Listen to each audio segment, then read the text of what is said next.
Let's bring in our panel. We have with us acting DEA Administrator Derek Maltz, also with us human trafficking consultant Allie Hopper. Thanks so much for joining us. Thank you. Derek, what do you think? Hitting them where it hurts, cutting off the funding. You know, I mean, long overdue at this point. I mean, all of this money, all of this crime, all of this unnecessary heartache. And Joe Biden almost incentivizes it and aided and abetted the largest invasion we've seen in modern history. Yes, Lydia, look, DEA is very committed, very focused to do anything possible to confront this deadly fentanyl crisis. This administration has done more in a few weeks than I've seen in 4 years. So I'm very excited on not only this particular topic, but the fact that the DEA now has this new authority with the Mexican cartels now have been designated as foreign terrorist organizations. And as you know, I've been talking about that for many years, testifying in Congress, going to Ohio Congress. So we're very excited about the new authorities. And look, we have Title VIII immigration authorities now. Everyone's working together. Everyone is really excited about keeping these violent criminals out of the country and at the same time saving American lives from the fentanyl poisoning.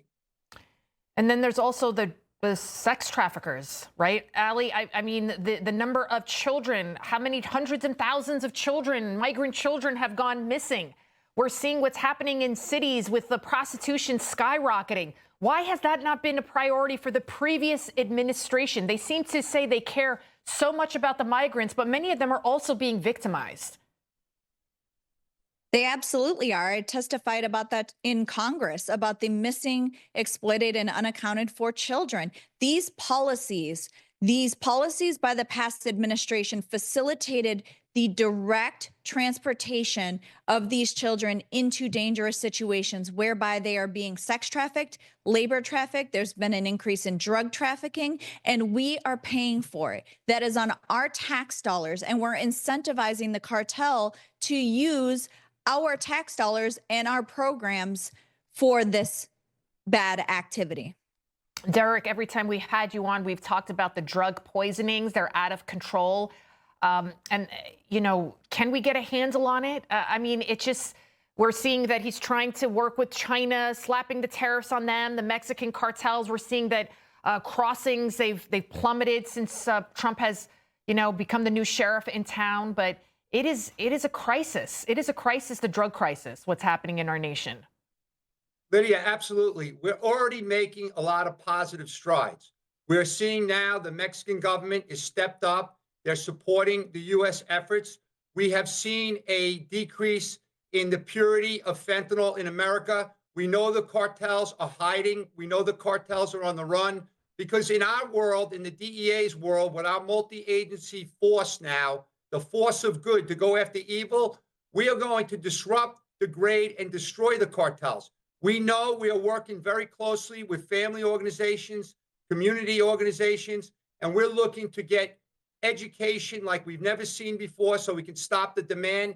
But let's be clear, the synthetic drug crisis is something we've never seen in the history of this country. More families are being devastated, and the DEA and this administration, with all our partners, are fully committed to not only stop the crisis, but to destroy the cartel's ability to poison our citizens and also these violent criminals. We're very excited about the work we've been doing in DEA with our partners in DHS and FBI and U.S. Marshals, HSI, to go after these violent TDA guys, the MS-13, because they are causing havoc in our communities around the country.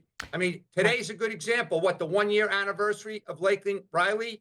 And just look, right? The U.S. government has come together like we've never seen before, and we're going to keep this violence, under control, and we're going to keep the poison out of our country.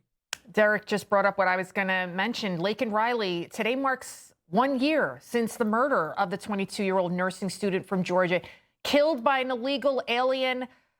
So many victims, Allie, that it's just insurmountable what these criminal illegal aliens have done to our nation.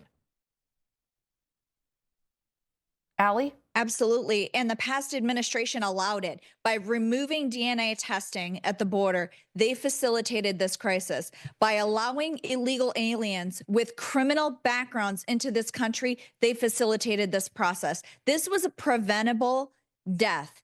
And I, as a mother, am horrified at the blood on the hands of the Biden-Harris administration. And I am just so thankful that Trump, his administration, Homan, is hitting them hard. Hit them hard. Hit them hard. Administrator Derek Maltz and Allie Hopper, thank you both.